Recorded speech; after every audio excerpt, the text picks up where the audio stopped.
But there are some things I did want to ask you about the firestones. And an activation once, and that was amazing. And I just kind of had a pathway there, but I haven't been able to get back to it so well. And I wouldn't say I've been trying, if you know what I mean, like striving to get there, but just really wanting to get onto the firestones, really. So I just wondered if you had any tips that you could offer, really. Well,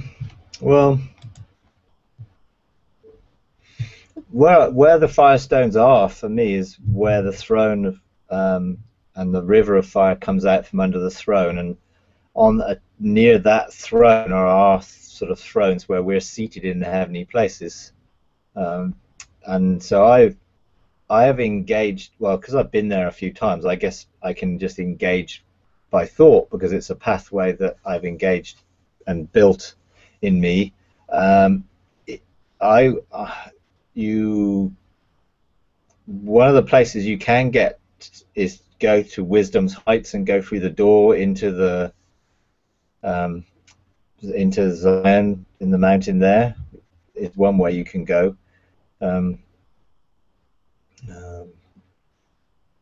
But yeah, but it's a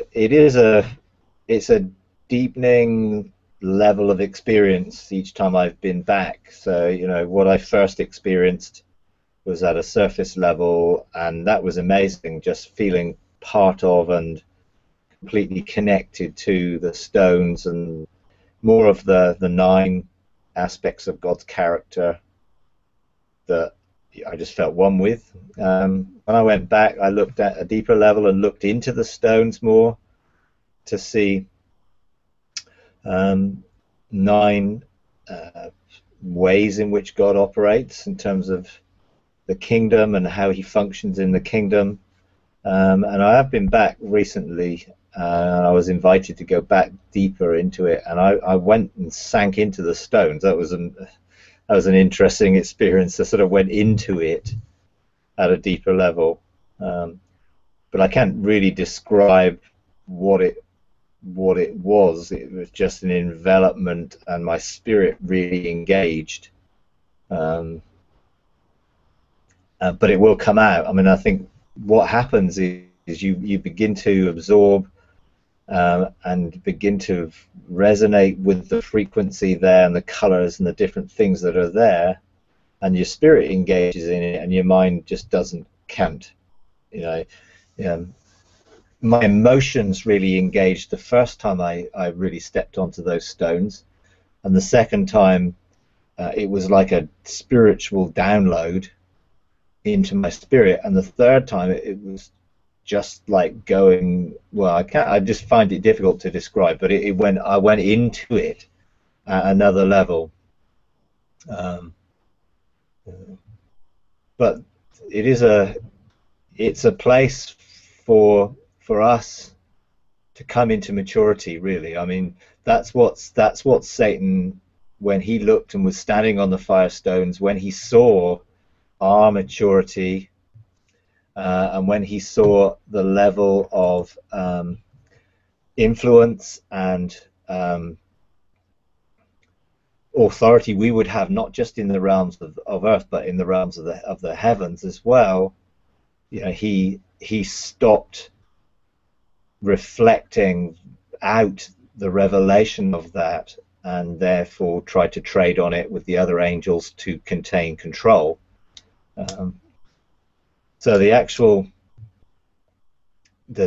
depth of revelation there about our destiny in terms of rulership and sonship is pretty immense.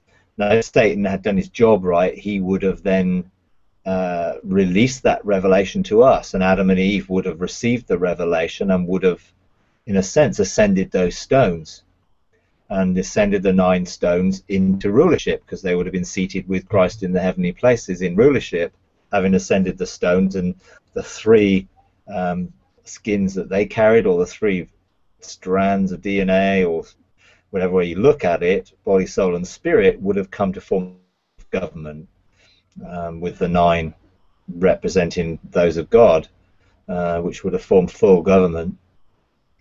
But of course, he didn't do that, and they didn't follow that course. So now we get to go back and re-establish the connection to those 9 stones of government and join to form the 12.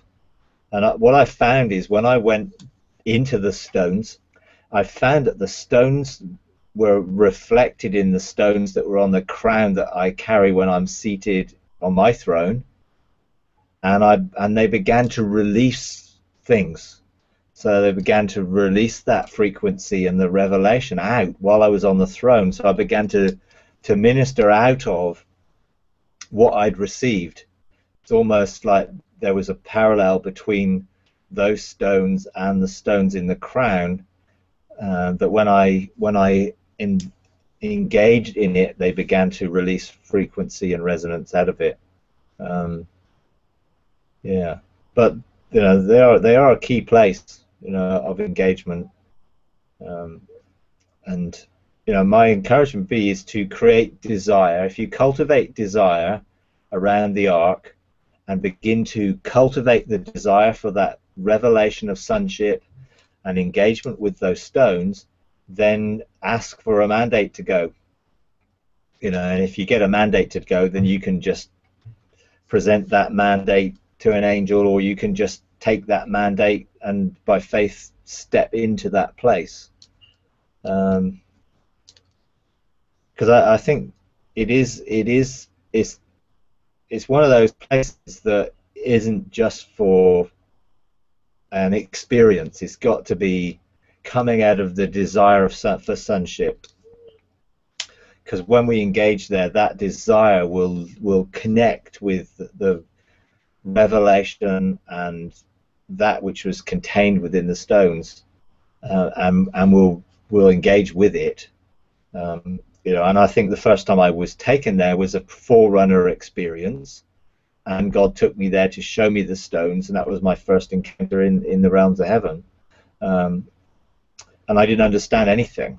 It was just an experience, which was an amazing emotional engagement at a level with the nature of God, really, the character of God. But when I've been back, I've gone back with a more of an understanding of my position of government, and I've connected up with the understanding of the chancellors and different dimensions of government there. But because I've sort of connected with it, then I've engaged deeper and deeper. But that would be my encouragement. Get a mandate, and then you can be sure that you can engage there.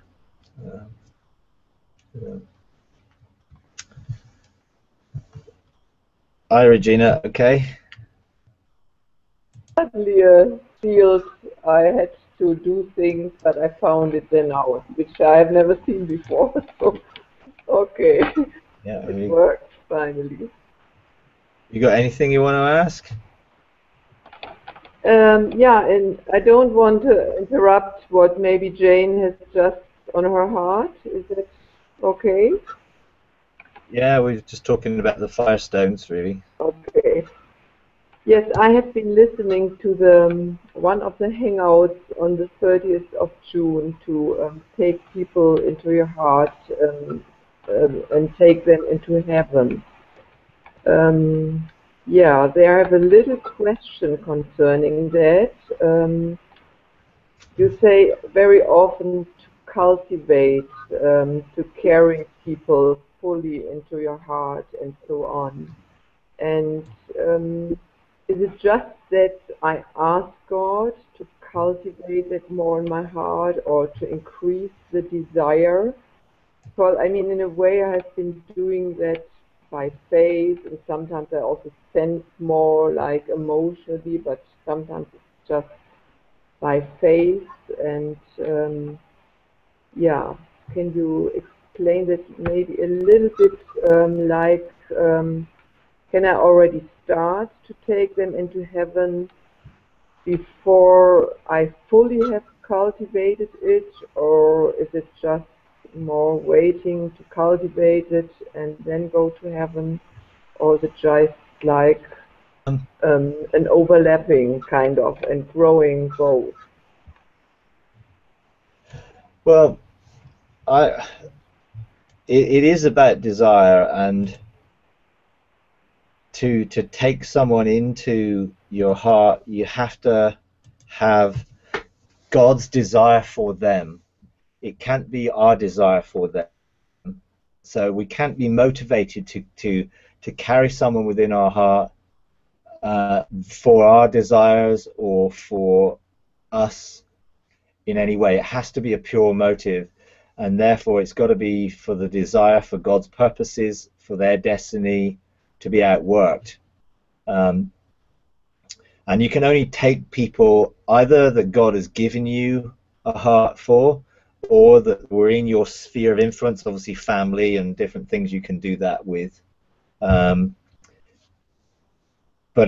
it's consistently stepping into the realm of the presence of God and carrying them with you there, and begin to seek for the revelation of God for them, and then you can begin to release that revelation.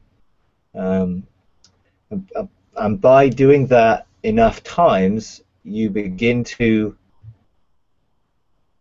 connect with them in a different way, and you have access into their lives in a different way, in terms of to bless and to speak blessing and to speak favor and to encourage over those type of experiences with them. But it's one of those things you have to be committed to, and I don't think you could take a lot of people into that level of relationship within.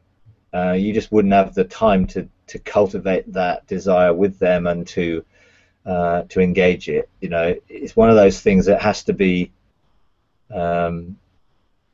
really, really, really the purposes of God for you at a particular time, because you would be motivated to pursue it and pursue God's purposes for that person. You know, and the more you do that, then you can begin to step into God, and then you can look from the perspective of the beginning for that person, so that you can bring that into the day and begin to declare that and decree that from your mountain, so that you can also then begin to call forth that which isn't yet, but that which is always God's intention, and you can call forth as God did, you know, call forth that which be not as if it were, so you can speak into the present that which you know is the future from the past. I mean, this is how this, you know, from God's intention from eternity, and then really look to engage as God directs you, particularly in terms of loosing people from the things that hinder them from that, from mindsets or familiar spirits or whatever, just to begin to take authority in that person. Now, there's a limit. Obviously, you can't control somebody and you can't make someone do anything, but you can try and create the atmosphere of the environment around their lives that would draw them towards their destiny and draw them towards God in a deeper dimension. But you know, it's one of those things you have to be consistent with and perseverant with, you know, to establish, you know. And I think God will give you what you need once you begin to engage that, and particularly the wisdom to know what to do, what not to do, because the temptation is obviously to try and do things in this realm as a result of what you see there, but you've got to be very careful to know clearly what a mandate is in this realm. The best thing to do in this realm is to demonstrate the love of God and the unconditional love, and favor of God and the blessing of God, rather than try and actually do anything other than you've got an absolute clear mandate to do. If that helps.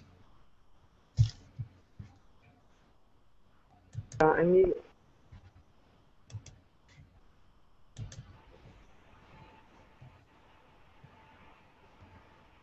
yeah. So, anything else? Any other questions? this was very, I mean, confirming in a way. I was kind of, yeah, going for a few people constantly, and so this was confirming, yeah, to just pursue that, yeah, right. Yeah. Okay. Well, in everything, it is about God's desire, and that's what you're looking to engage with when you're looking to intercede or stand in the gap for someone else. You're looking to connect them up to God's desire for them and to their destiny and to the thoughts of God for them. And that takes time, and then you prophesy out of that.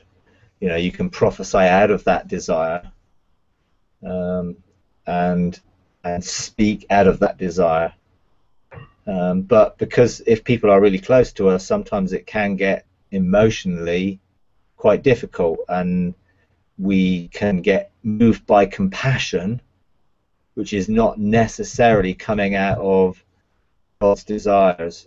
So we need to be really clear that we understand what the purposes of God is in any situation in a person's life, so that we don't cut across that situation or cut across what God is doing by trying to help him out and create more Ishmael situations, because we try and help God do something rather than help the person to go through the process with God themselves, by supporting and encouraging and standing with them, but helping them go through a particular process to come to the end result, which would be transformation and change and transformation and confirmation into the image of God.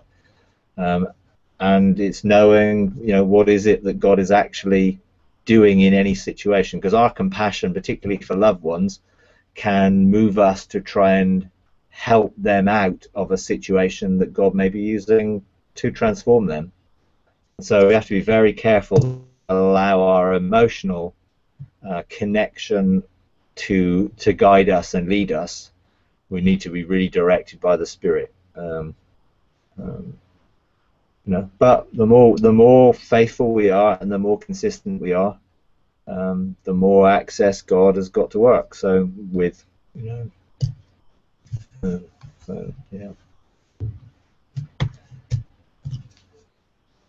Okay. Anything else you want to ask?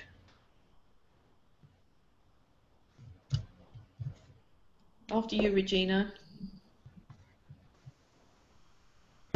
You started something, Jane, and I think maybe it didn't reach Mike, so I sent. So this was my main question today, if I'm on the right track there. Sorry, I didn't understand that. I think you started something when I just finished my question, and Mike answered it, and then somehow maybe Mike didn't hear that when you asked to hold people in your heart. Okay. But, yeah. No, that's fine. He did answer it, actually. I was asking if it was similar to what happens in intercession when you take someone into your heart. Yeah. But I think I understood from what he was saying before and afterwards the reply to that. So thank you. Yeah. No, that's okay. Thank you. Yeah. Yeah. I mean, if I transfer that now to Germany, I mean, I can just do it in the same way, but as a whole. So this would be kind of, I just do it persistently concerning my nation, my region. So it's the same protocol. Yeah. Yeah, absolutely. If you have any calling towards a nation or towards a region, then that would be within your sphere, and you look to cultivate that and grow that so that then you can begin to speak into it with more authority.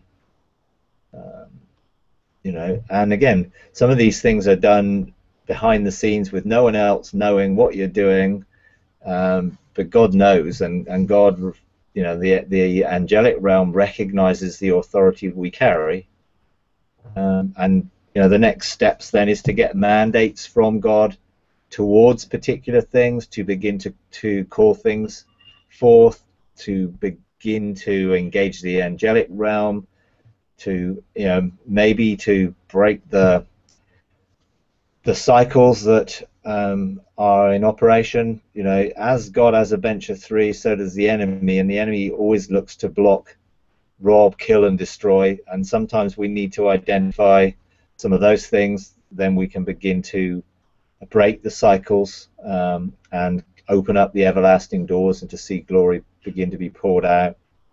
But you're more likely to get clear mandates when you have cultivated the desire for something in your heart. But once you get the mandates, then you can follow the process through and release that authority from your mountains. And do anything else that God shows you in terms of a strategy. Because, you know, we can get a strategy then for those mandates, which may well be doing something practical. Or, you know, it could be God put 3 people on your heart to email or to write to or to speak to, or anything can come out of that, because God will then begin to make the connections in the realm of the kingdom with people and re-establish connections, and you'll find relationship will begin to open up, which will facilitate these things to take place. So yeah.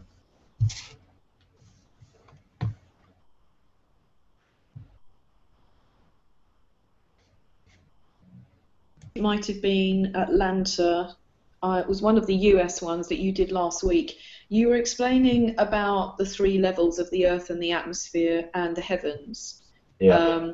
And because someone was asking about where the dragons and the giants are positioned and how to deal with those, and I didn't fully understand the second part. I got what you were saying about not dealing in the atmosphere. You would leave the angels to do that, but I didn't understand what you were saying about where the giants and the dragons were positioned, and I didn't quite get that. So I wondered if you'd mind just elaborating on that a little. Yeah, sure. Thank you. Yeah, what I can see is that the enemy always counterfeits and tries to copy what God does and then twist it. And the bench of 3 in terms of Father, Son, and Spirit are totally designed for blessing, for love, for government, but government that ministers love and comes out of righteousness and justice. Now the enemy will, of course, will obviously do the opposite, so he will be unrighteousness and injustice, how he works. And so what I've sort of seen is that the 3 areas work together.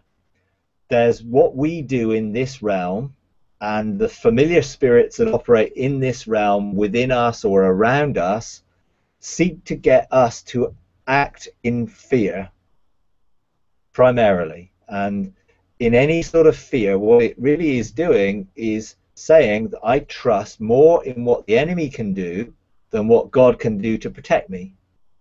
And so all fear comes out of what if, you know, this happens or that happens, and it's a lack of trust. But what it is trusting in is that the enemy seems to have more power than God. Otherwise we wouldn't fear, because we know perfect love casts out fear. Therefore, if we're operating fully in love, and there's no fear that can touch us, and as we learn to govern, then we don't need to be fearful. But because we're in a process, therefore fear is the trap that the enemy often uses. And when we're operating in fear, then we are worshipping the enemy.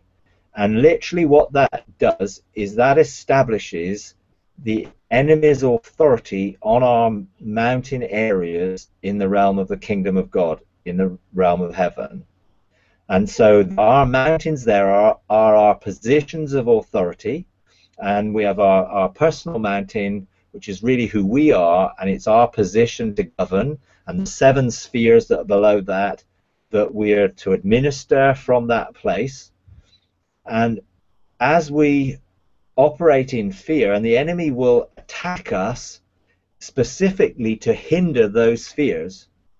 You know, he's not going to attack us in any area that we're going to have no impact in. So he's going to attack and try and hinder us ruling from the mountains and governing and establishing the kingdom through those spheres in our lives. So he will set up a form of worship that enables the dragons and giants, ogres, different types of demonic force to operate and hinder and block and restrict and rob and steal and destroy. Basically, that's their design.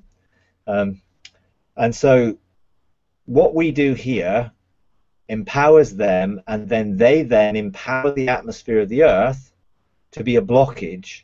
So principalities and powers, the principalities occupy positions or spheres of government, you know, rulers in wickedness, in dark place, all those sort of different levels of fallen angels, or I think most of them are sort of fallen angel type classes rather than unclean spirits, which are different.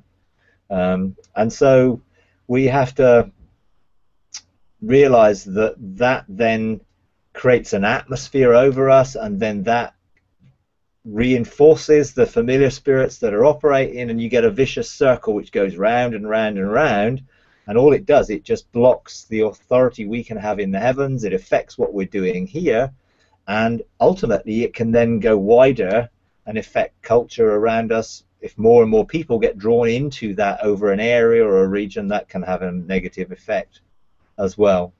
And so we have to deal with both the atmosphere in the sense around our lives, so what we're saying, what we're doing, how we're speaking, our emotions, our attitudes. We have to make sure that they're coming out of a flow of the life of God on the inside, not out of the soul.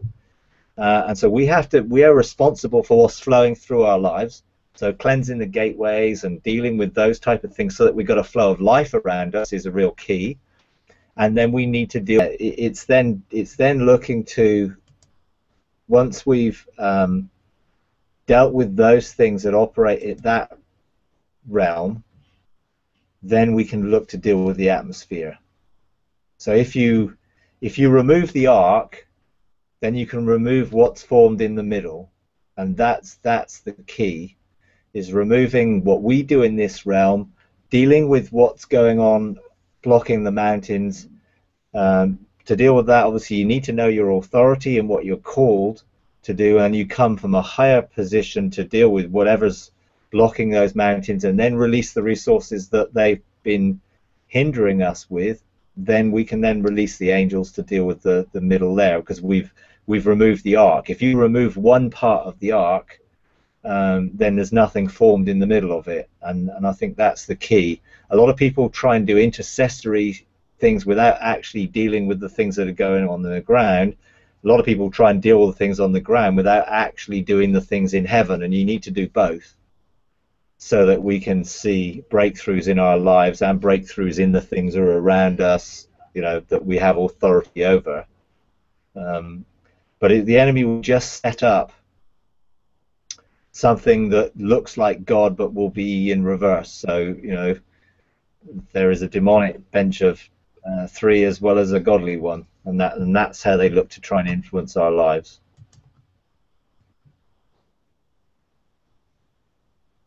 Yeah,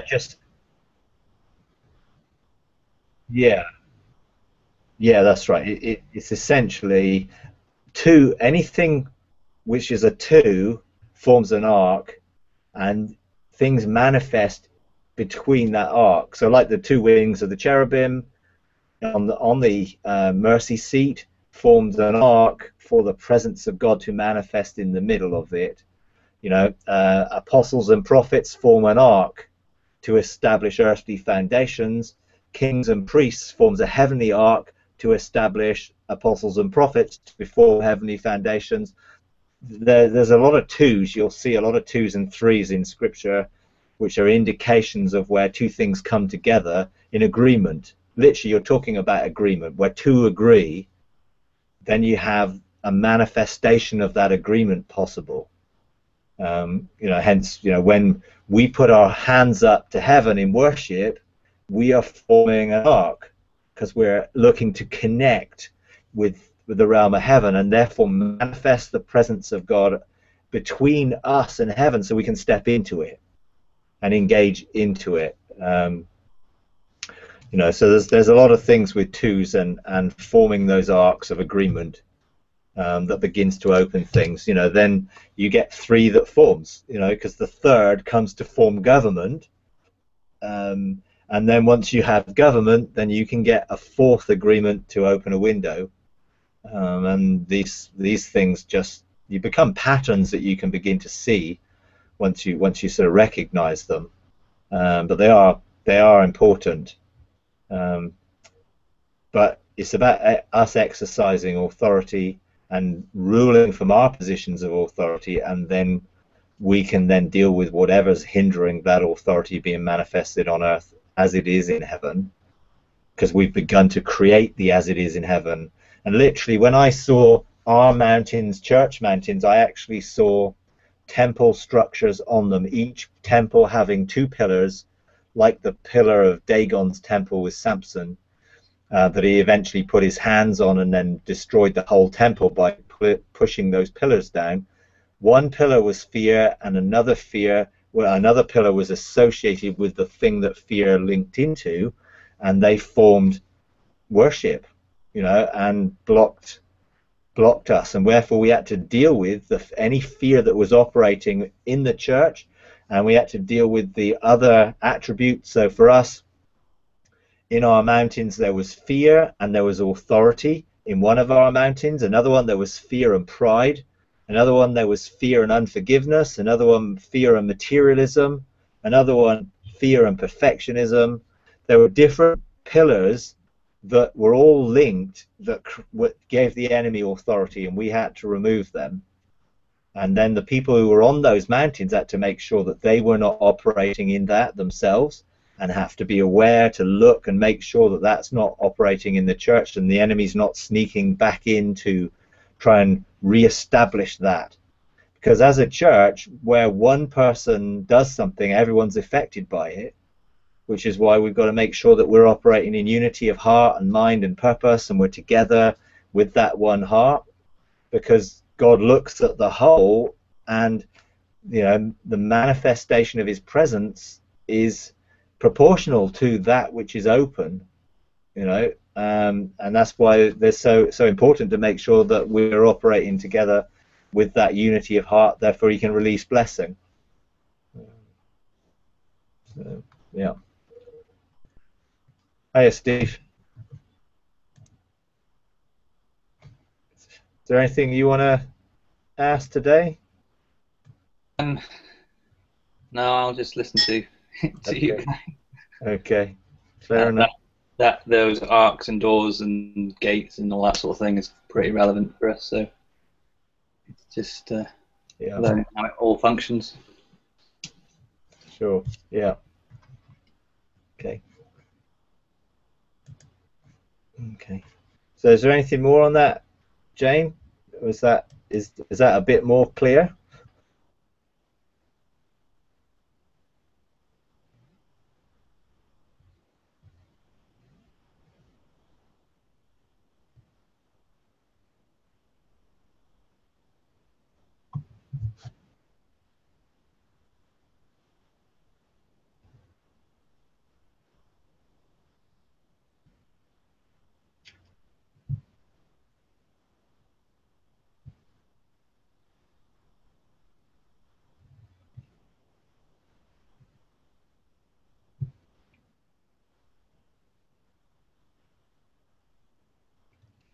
Yeah, I mean, you basically need to do everything you possibly can it means ruling from heaven. So those that are operating in authority in that realm can begin to release the blessing to encourage people, because the temptation is to think about it as a pyramid, so that those, say, bench of 3 are in heaven and then there are people on earth, but actually it doesn't work like that. Although it's a higher level of authority, it's a lower level of foundation that people have to stand on. So when you're learning to administer the kingdom in authority, you have to do it in a servant-hearted way, and you have to serve people, and you have to be willing for them to stand on the foundation that you're providing, and therefore you are releasing them.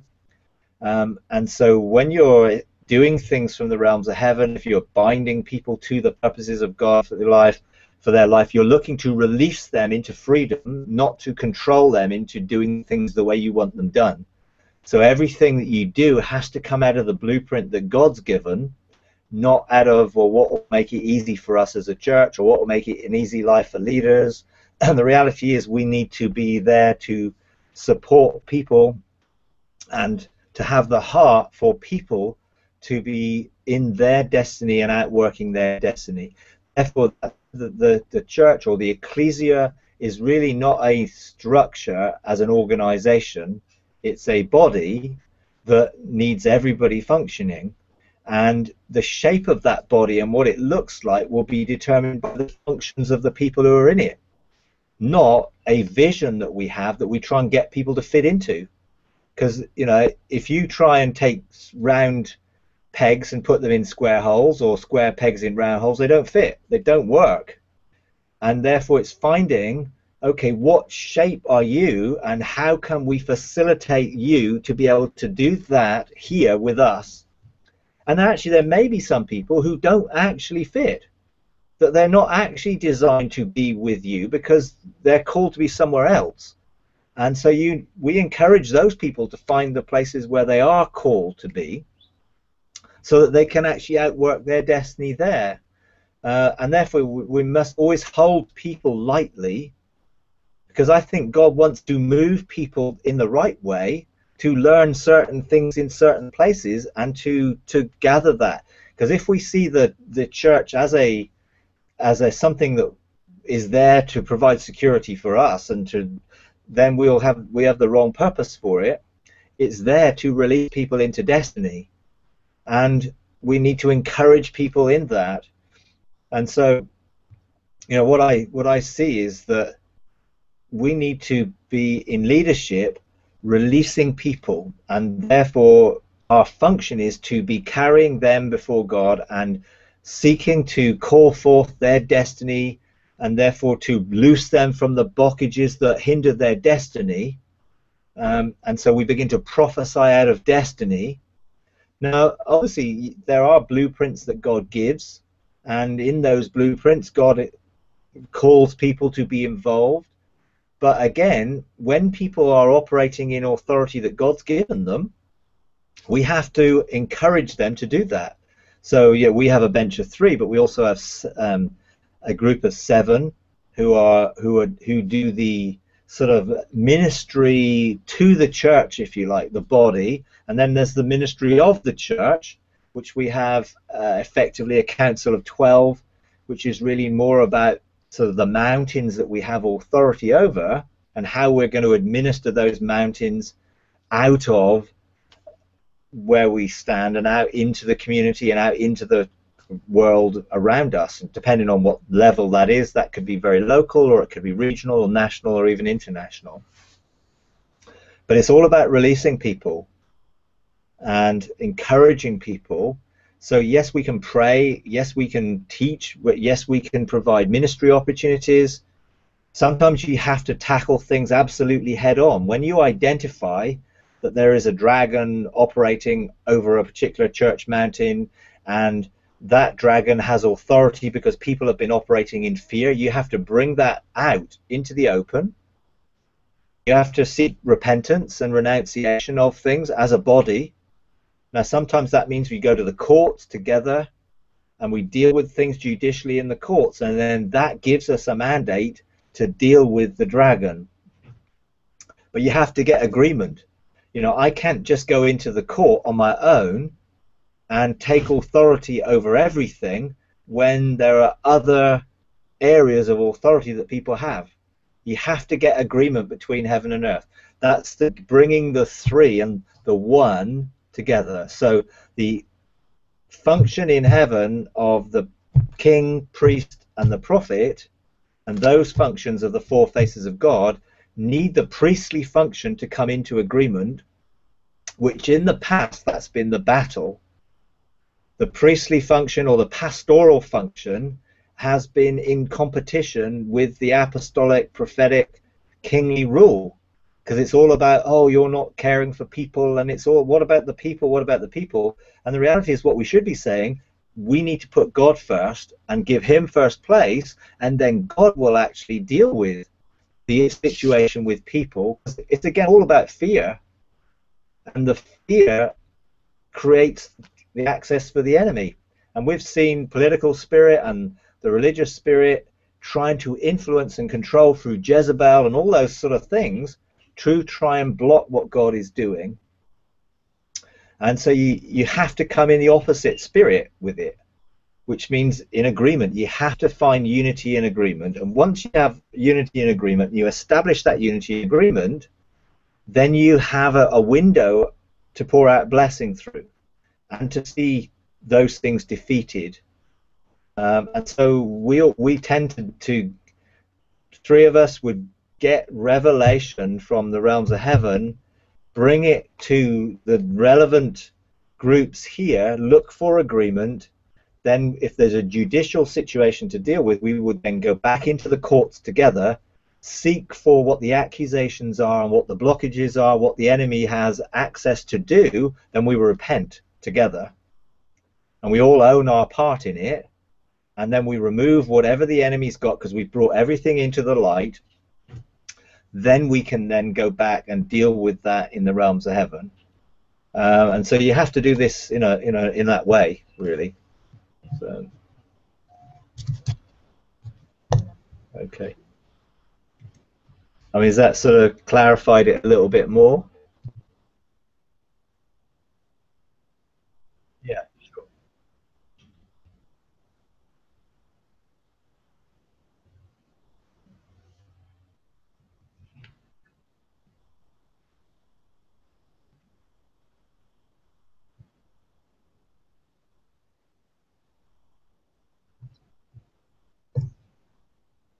Sure.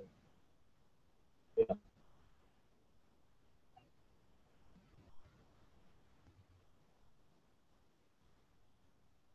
Yeah. No, it's not. You know, and it has to be a culture of honor where you create that environment where you're dealing with the problems, not dealing with the people, because we're not accusing people, we're looking at the spiritual dynamics that create the problems that we all then are affected by. And so we create an environment where it's easy to actually own